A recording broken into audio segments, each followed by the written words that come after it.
Let's go. Hey, this is the C&D channel. I'm Chris. This is Dave, and this is MMA for you. We're going to be reviewing MFC 26 Retribution this Friday and Shark Fights 13 Prangley versus Jardine this Saturday. Please visit the C&D website over here for any vlogs on MMA and just a lot of different topics. But before we get into this, though, we'd like to thank our sponsor. Yeah.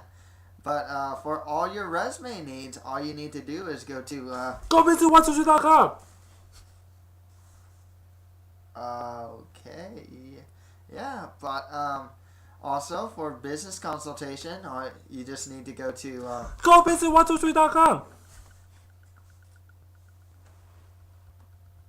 Okay, cool. Yeah, and you know, in this economy, everyone's looking for a job. So for new job postings, all you need to do is go to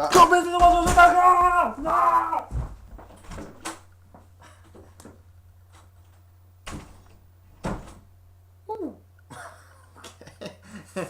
Well, let's get to it. I'm gonna be reviewing MFC 26 first. Let's just start from the bottom of the card. I'm just going to do the main card, actually. So the first fight that they're going to have is Curtis DeMarks versus Tyson Steele. The thing with Curtis is that he has an 8-7 record. Whereas Tyson Steele, he's undefeated with only 3 fights, so obviously he's going to be green. But with a record like 8-7, I'm going to have to go with Tyson Steele just because he's undefeated, hungry, doesn't have the worst, the worst record. Yeah, I don't know too much about these fighters though, but yeah, I am going to go with Tyson Steele. I've actually heard about him too, so he's pretty good. The next fight on the card is Dwayne Lewis versus Mike Nichols. Nichols is actually coming off a loss against Vinny Magalesh, who I'm really surprised isn't signed with like Strikeforce or the UFC again. Magalesh has been on a tear. Mike Nichols is actually a pretty solid fighter. He's fighting Dwayne Lewis, who's coming off a loss against Emmanuel Newton in a previous MFC show. I'm going to go with Nichols here. I remember when he fought David Heath. He ended up choking him. His stand-up's pretty good. His ground's actually pretty good, too. Newton's... Dwayne Lewis. Yeah, he didn't look too bad against Emmanuel Newton, but I just think that Nichols has been around the block a little more and just has a couple more skills to, he's not going to get destroyed on the feet. He's not going to get destroyed on the ground. So I'm going to go with Mike Nichols there. Next fight after that is David Heath versus Solomon Hutcherson. Gotta go with David Heath here. He's actually coming off a 2-fight win streak, whereas Hutcherson, his last fight was against Jason McDonald. And what has to be one terrible reffing call. I mean, they chose Hutcherson to win it, even though McDonald totally won the fight. And then, all of a sudden, they kept switching around, the winner. So it was pretty terrible. To be honest, I don't see too much in Hutcherson. I'm not too impressed with him. David Heath, guy with good chin, likes to stand and bang. I can just see him... possibly even getting a KO or TKO victory on Hutcherson. Next fight after that is Jesse JT Money Taylor versus Tom Watson. Jesse Taylor is actually pretty solid. He's coming off a win over Marilla Bustamante. He lost to Teles Lates, but by triangle choke. I think it was even an armbar combo.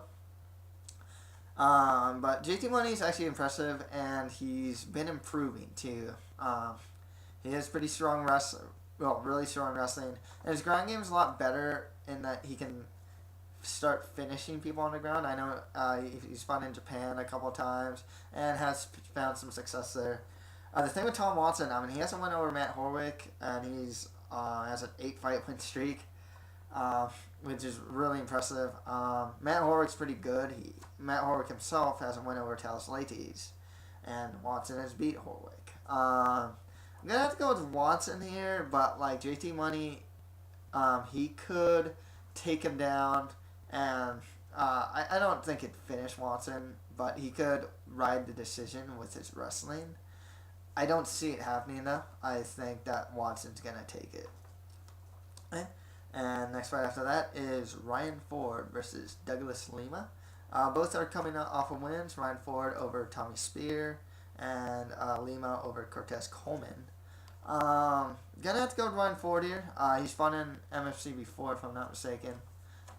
Looked pretty good. I don't know too much about Douglas Lima to really say. I've been hearing stuff about the guy that he's pretty good.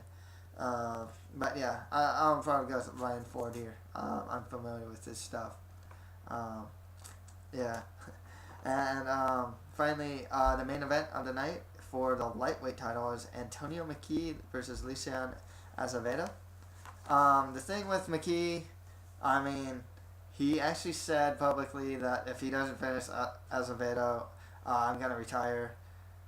You know, I don't think it's going to happen. I mean, McKee, yeah, he finally finished one of his fights pretty recently by arm triangle, if I'm not mistaken.